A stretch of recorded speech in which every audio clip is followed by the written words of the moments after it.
Mrs. Gibbs and her 16-year-old daughter Rosemary arrived in Paris on a hot morning in July. They had been on a vacation and now were returning home. Mrs. Gibbs did not feel well, so they decided to rest in Paris for a few days before going on. The city was crowded with tourists. Still, they found a place to stay at a good hotel. They had a lovely room overlooking a park. It had yellow walls, a blue carpet, and white furniture. As soon as they unpacked, Mrs. Gibbs went to bed. She looked so pale that Rosemary asked to have the hotel's doctor examine her. Rosemary did not speak French, but fortunately, the doctor spoke English.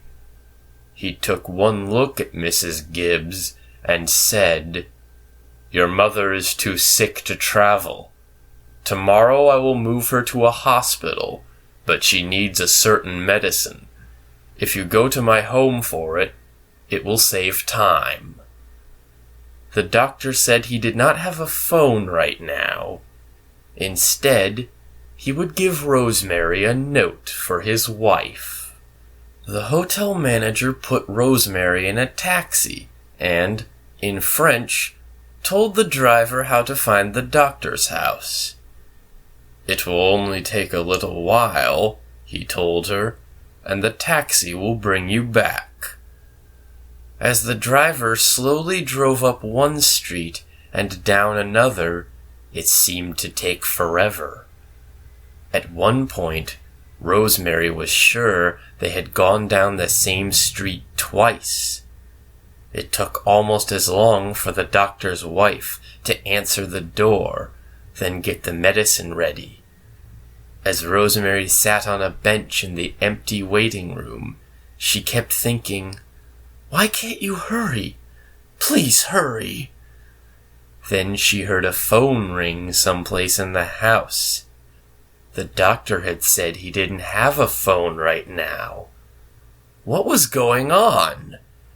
They drove back as slowly as they had come, crawling up one street and down another.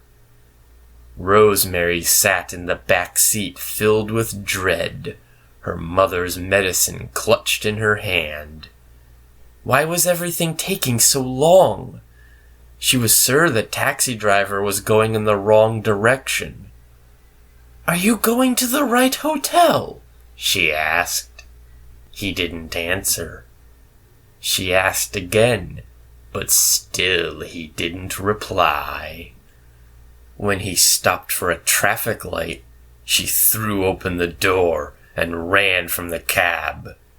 She stopped a woman on the street. The woman did not speak English, but she knew someone who did. Rosemary was right. The taxi had been driving in the wrong direction. When she finally got back to the hotel, it was early evening. She went up to the desk clerk who had given them their room. "I'm Rosemary Gibbs," she said. "My mother and I are in room 505. May I please have the key?" The clerk looked at her closely. "You must be mistaken," he said. "There is another guest in that room. Are you sure you are in the right hotel?" He turned to help someone else. She waited until he was finished. "You gave us that room yourself when we came this morning," she said. "How could you forget?" He stared at her like she had lost her mind. "You must be mistaken," he said. "I have never seen you before. Are you sure you are in the right hotel?" She asked to see the registration card they had filled out when they arrived. "It's June and Rosemary Gibbs," she said. The clerk looked in the file. "We have no card for you. he said. "You must be in the wrong hotel." "The hotel doctor will know me," Rosemary replied. "He examined my mother when we arrived. He sent me for medicine she needs. I want to see him." The doctor came downstairs. "Here is the medicine for my mother," Rosemary said, holding it out to him. "Your wife gave it to me."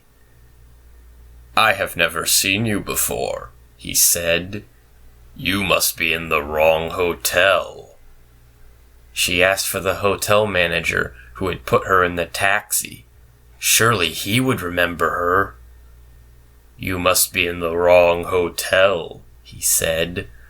"Let me give you a room where you can rest. Then maybe you will remember where you and your mother are staying." "I want to see our room," Rosemary said, raising her voice. "It's room 505. It was nothing like the room she had remembered. It had a double bed, not twin beds. The furniture was black, not white. The carpet was green, not blue. There was someone else's clothing in the closet. The room she knew had vanished. So had her mother. "This is not the room," she said. "Where is my mother? What have you done with her?" "You are in the wrong hotel," the manager said patiently, as if he were speaking to a young child. Rosemary then asked to see the police. "My mother, our things, the room, have disappeared," she told them. "Are you sure you are in the right hotel?" they asked. She went to her embassy for help. "Are you sure it's the right hotel?" they asked. Rosemary thought she was losing her mind. "Why don't you rest for a while?" they said. "Then maybe you'll remember." But Rosemary's problem was not her memory. It was what she did not know. What happened to Rosemary's mother?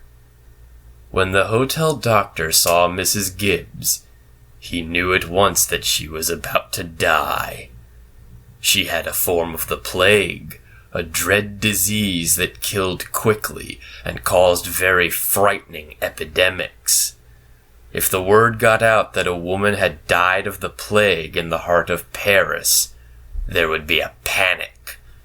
People in the hotel and elsewhere would rush to escape. The doctor knew what the hotel's owners expected. He was to keep the case a secret, or else they would lose lots of money. To get Rosemary out of the way, the doctor sent her to the other side of Paris for some worthless medicine. As he expected, Mrs. Gibbs died soon after she left. Her body was smuggled out of the hotel to a cemetery, where it was buried. A team of workmen quickly repainted the room and replaced everything in it. The desk clerks were ordered to tell Rosemary that she was in the wrong hotel. When she insisted on seeing her room, it had become a different place, and, of course, her mother had vanished. All those involved were warned that they would lose their jobs if they gave away the secret. To avoid panic in the city, the police and newspapers agreed to say nothing of the death. No police reports were filed. No news stories appeared. It was as if Rosemary's mother and her room had never existed.